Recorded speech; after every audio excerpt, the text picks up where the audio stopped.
कहाणी नागपंचमी शेतकऱ्याची। आटपाट नगर होतं, तेथे एक शेतकरी होता। त्याच्या शेतात नागाचं वारूळ होतं। पुढे श्रावण मास आला आहे, नागपंचमीचा दिवस आहे। शेतकरी नित्यनेमाप्रमाणे नांगर घेऊन आपल्या शेतात गेला।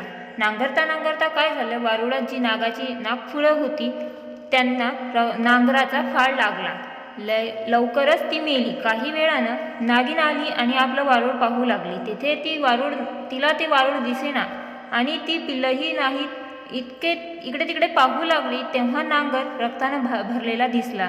तसं तिच्या मनात आलं, ह्या नांगरानंच माझ्या पिल्लांना मारले। तो रोष मनात ठेवला, शेतकऱ्याचा निर्वांश करावा असं तिच्या मनात आलं।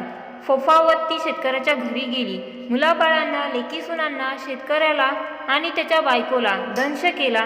त्याचबरोबर सर्वजण मृत्युमुखी पडली। पुढं तिला असं समजलं की त्याची एक मुलगी